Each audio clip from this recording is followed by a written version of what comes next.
Dios les bendiga, amados hermanos. Es de sumo gozo y alegría volver a estar delante de ustedes en esta hora para llevar a cabo la clase bíblica para, ¿verdad?, este domingo 8 de noviembre, y que tiene como título bien importante para nuestra vida: lugares especiales. Lugares especiales, estamos hablando del profeta Ezequiel, y estamos bajo la tercera unidad, ¿verdad?, de nuestra revista El Discípulo, que tiene como título esta unidad: Visión de Esperanza.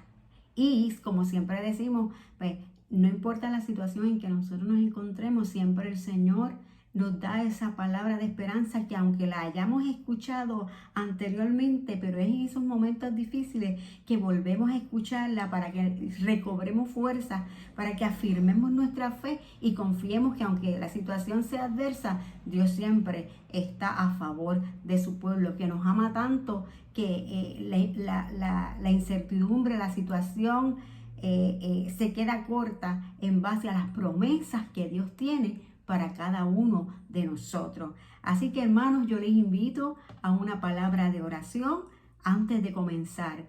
Gracias, Dios. Gracias, Señor, por esta linda oportunidad que tú nos das de compartir tu palabra, de estudiar tu palabra, Señor amado. Pero más aún, gracias por la esperanza de vida, Señor, que tú nos das, Señor, y los recordatorios que nos haces por medio de la misma, para que nosotros podamos seguir confiando cada día en que tú eres un Dios de amor y de misericordia. Ayúdanos a entender tu palabra y que la atesoremos y la pongamos en práctica en el nombre de Jesús. Amén. Gracias, Dios. Y sí, como le dije anteriormente, la clase de Biblia de hoy tiene como título lugares especiales, y nos estamos situando en la visión que tuvo el profeta Ezequiel, y nos estamos basando en el texto del capítulo 43 de Ezequiel y de los versículos 13 al 21.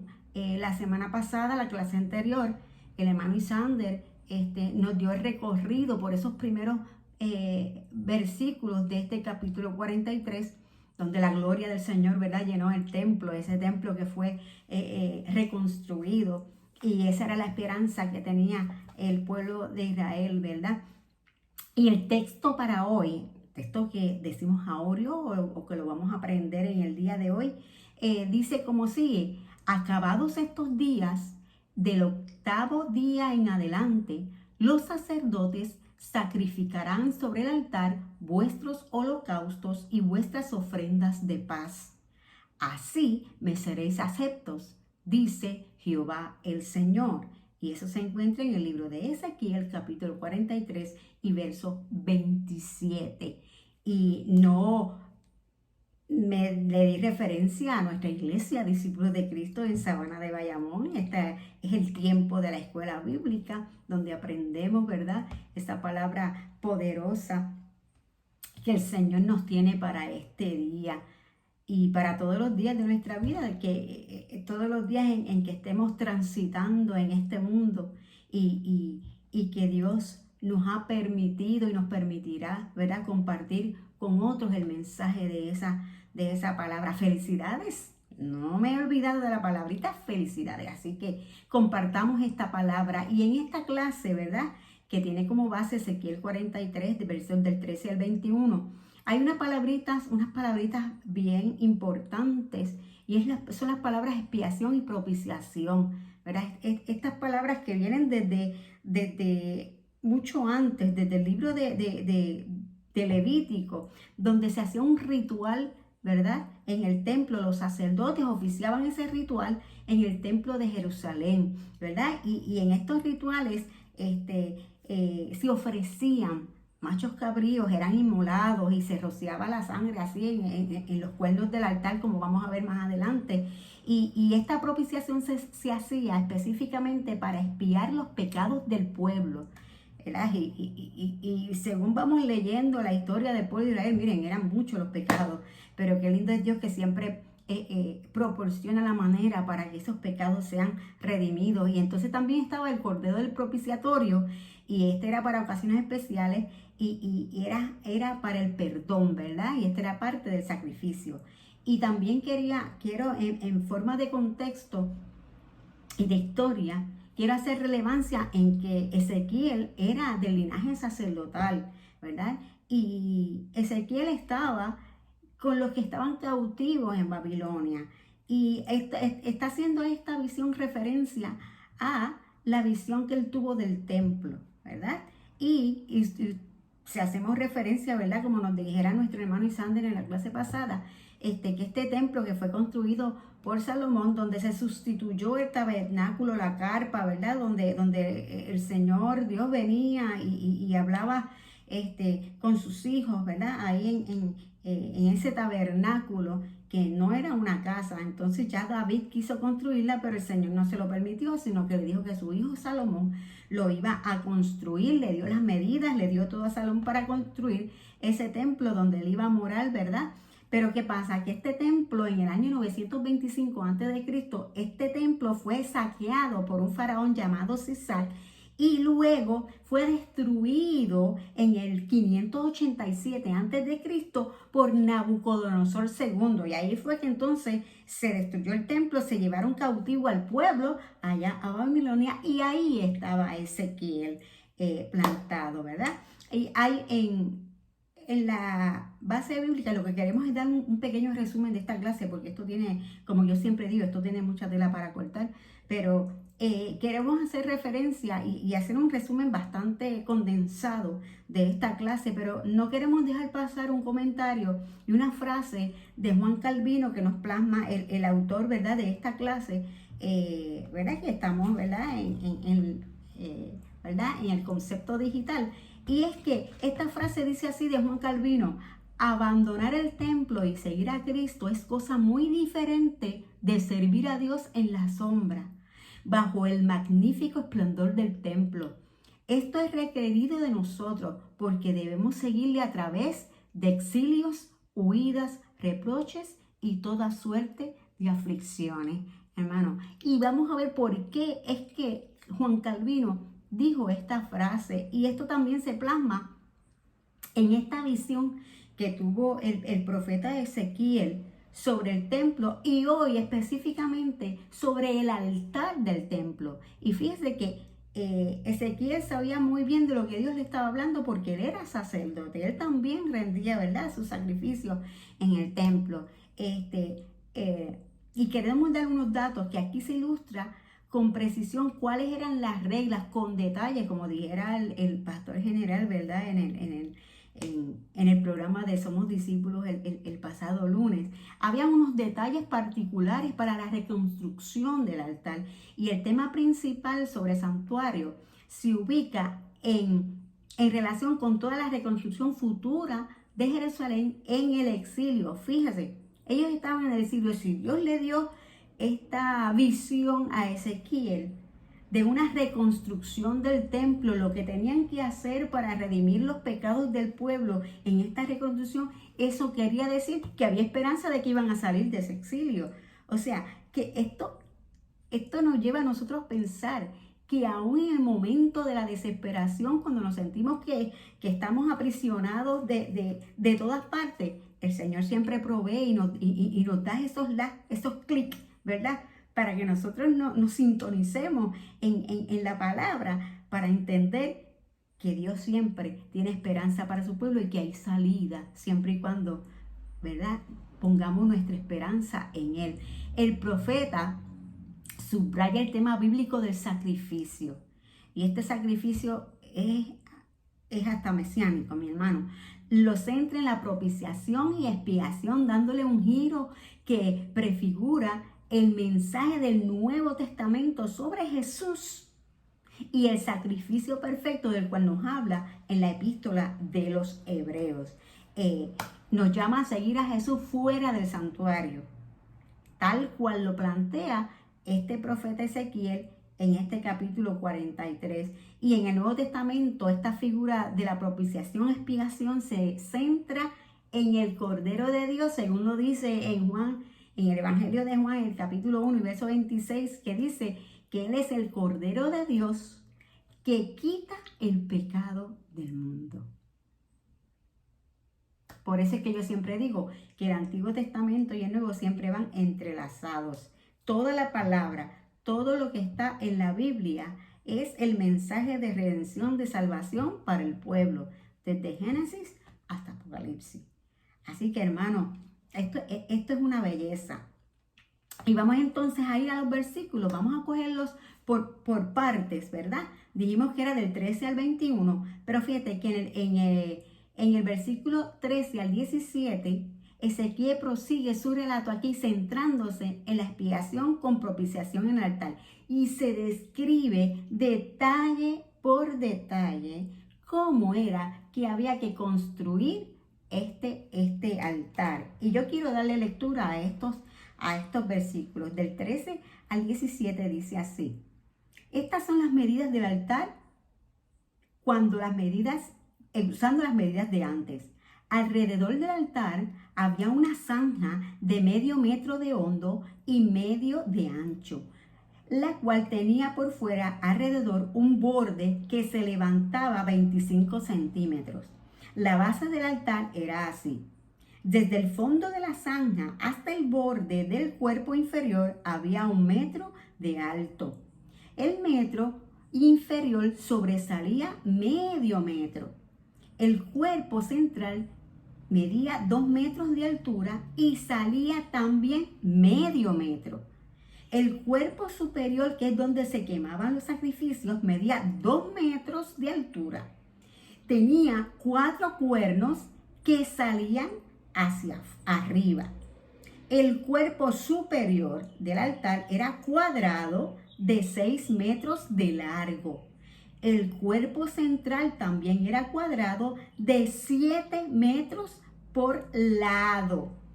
La zanja que había alrededor tenía medio metro de ancho y el borde levantado tenía 25 centímetros de ancho. Los escalones para subir al altar daban hacia el oriente. Fíjense qué especificaciones. Dios es un Dios de orden, Dios es un Dios perfecto. Estas especificaciones, mi hermano, son las que tenía que seguir el pueblo para hacer la reconstrucción del altar. Fíjese qué preciso en esas medidas. Ahora, en el versículo 18 se describen las ordenanzas del altar y la importancia del sacrificio. Mira el 18. Luego el Señor me dijo, este es hablando de Ezequiel, cuando llegue el momento de construir el templo, deberán cumplirse estas normas. Quemarán sobre el altar un animal en holocausto y rociarán el altar con la sangre. Fíjese, indicaciones precisas, que era lo que había que hacer: matar el animal y rociar el altar con la sangre. Ahora, en el versículo 19 ya entramos en la propiciación para la expiación, la purificación para la expiación. Entonces aquí retomo una vez más el profeta el linaje sacerdotal. Recuerden que él era sacerdote y lo aplica al acto de la purificación. El 19 y el 20 dicen así: a los sacerdotes levitas descendientes de Sadoc, que son los que deben acercarse a mí para servirme, les darás un becerro para que lo ofrezcan como sacrificio por el pecado. Yo, el Señor, lo ordeno. ¡Wow! Luego tomarás un poco de su sangre y rociarás con ella los 4 cuernos, las 4 esquinas del cuerpo central y todo el borde levantado. Así lo purificarás por completo del pecado. Mire que hasta el altar había que purificarse, que purificarlo. En el versículo 21, entonces aquí es que viene la quema del becerro fuera del santuario. Se plantea la concepción que retoma la memoria del Éxodo, cuando se hacía fuera de la ciudad. Este becerro, que es la propiciación, ahora fuera del santuario. Fíjense lo que dice: luego tomarás el becerro ofrecido por el pecado y lo quemarás fuera del templo en el lugar destinado para ello. ¿Qué detalle, mi hermano? Estos son detallazos que Dios le da al profeta Ezequiel de una manera sobrenatural. Fíjese, hay unos puntos importantes aquí. Primero, en Hebreos 13, esto ya está en el Nuevo Testamento, Hebreos 13 del 13 al 15, es el texto del Nuevo Testamento que con mayor claridad asume esta idea de la propiciación fuera del campamento. Esta práctica entonces se remonta a cuando Israel lo hacía en la tienda allá antes de la construcción del templo, en el tabernáculo, y no en el templo de Jerusalén. Fíjense, en el templo los sacerdotes sacaban el chivo inmolado fuera de la ciudad a un basurero al sur de la ciudad. Y lo mismo pasaba con los sacrificios que según los sacerdotes del templo contaminaban la ciudad. Y era por esta razón que los romanos, cuando iban a crucificar a los reos, lo hacían fuera de la ciudad. Ya usted va tomando conciencia de ese personaje que se dio como cordero en sacrificio para quitar nuestros pecados, donde lo llevan fuera de la ciudad para ser crucificado. Y resulta evidente que el autor de Hebreos, que Jesús crucificado murió fuera de la ciudad, a semejanza del animal crucificado fuera del campamento. El texto de Hebreos 13, 2 y 13 dice: por lo cual también Jesús, para santificar al pueblo mediante su propia sangre, padeció fuera de las puertas. Salgamos pues fuera del campamento, llevando su oprobio. Si nosotros decimos que queremos ser como Jesús, si nosotros queremos imitar a Jesús en todo, ¿verdad?, su vida, pues entonces tenemos que también imitarlo saliendo fuera, para entonces llevar el mensaje de la salvación, de que ya Jesús hizo el sacrificio, pero nosotros somos los entes asignados para llevar ese mensaje y que otros también puedan ser salvos y redimidos de esos pecados y que puedan tener vida eterna en Cristo Jesús. Hemos de subrayar, mi hermano, 3 elementos clave: la expiación, la purificación y la propiciación fuera de la ciudad. Esta propiciación eran los sacrificios por los pecados del pueblo. Y en la dimensión cristológica de Hebreo se asume un compromiso de salir, de seguir a Jesús en la misión del mundo. ¡Wow! Tenemos un trabajo que cumplir. Si verdaderamente amamos al mundo que se pierde, tenemos un trabajo que hacer. Porque nosotros somos, la palabra dice que nosotros somos real sacerdocio. O sea, que nosotros somos, tenemos el papel del sacerdocio aquí ahora en la tierra para poder llevar al pueblo a expiar sus pecados. Nosotros somos los que tenemos que hacer ese acto para llevar el mensaje que Jesucristo se dio por cada uno de ustedes, por cada uno de nosotros, por cada uno de aquellos que todavía no han recibido ese mensaje. Tenemos que salir fuera de las puertas del tabernáculo, fuera de las puertas de la ciudad. Y esto es una manera simbólica de lo que es salir quizás de las 4 paredes del templo, ¿verdad? Para llevar el mensaje en el trabajo, en la comunidad, en la familia, donde quiera que nos paremos, que podamos llevar ese mensaje, no cristalizarlo en las paredes del templo, sino salir a llevar el mensaje. Ezequiel, y esto en forma de resumen completo, Ezequiel es un profeta de juicio, pero mi hermano, es también un profeta que desea animar la esperanza del pueblo. Nosotros tenemos esperanza, este mundo tiene esperanza. Y su planteamiento desde el gran santuario de Dios, que incluye el templo, la ciudad y el pueblo, es un esfuerzo integrado con el objeto de comunicarle al pueblo de Dios que tiene un plan y un propósito de salvación y bienestar. Y nos corresponde a nosotros como pueblo de Dios hacer llegar estas buenas nuevas al mundo. Y hay un motivo que corre a través de todo el texto que nos plantea Ezequiel y nos recuerda la continuidad del pensamiento profético con la historia de la salvación. Somos real sacerdote, somos real sacerdocio, por lo tanto, no solamente estamos entroncados en el testimonio del pueblo de Dios en el Antiguo Testamento, sino que somos el nuevo Israel de Dios, que hoy somos portadores del compromiso de seguir a Jesús en el cumplimiento del discipulado ya asumido. Una vez conocimos al Señor, una vez dijimos, heme aquí, voy a ser testigo fiel. Tenemos entonces ese legado y es un legado que hemos asumido con mucha responsabilidad. Dios nos está esperando en el camino de Ezequiel. Ezequiel nos ha enseñado a confiar, a tener visión y determinación. Tenemos que tener determinación, tenemos que tener confianza, sin importar las circunstancias, creyendo que la promesa de Dios para la reconstrucción del pueblo y el santuario se cumple en nosotros. Tenemos que llevar ese mensaje de esperanza al mundo.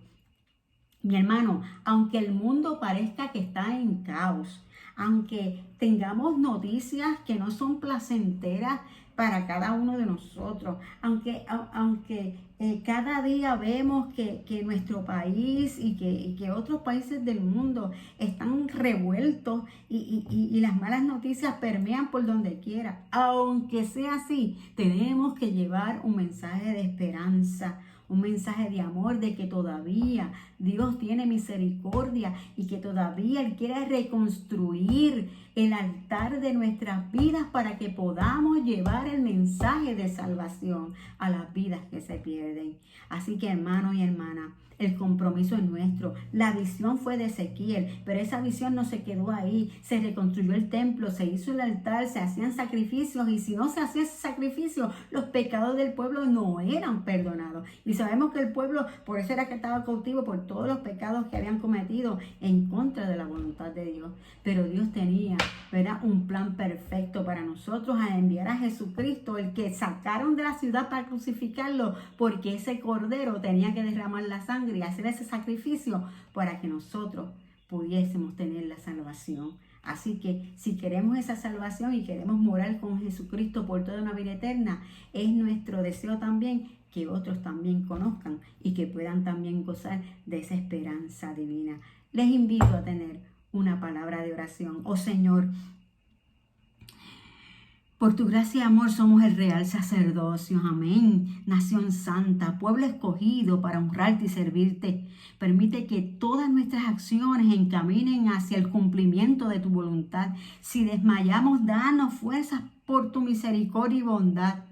Que Jesús, el príncipe de los pastores, nos acompañe y nos dirija en todo el caminar, Señor. En el nombre de Jesús. Amén. Amén. Así que, hermano, Dios les bendiga. Dios les guarde. Su hermana Jacqueline nuevamente en un resumen súper corto de lo que es esta visión de la reconstrucción del altar según, ¿verdad?, el libro de Ezequiel.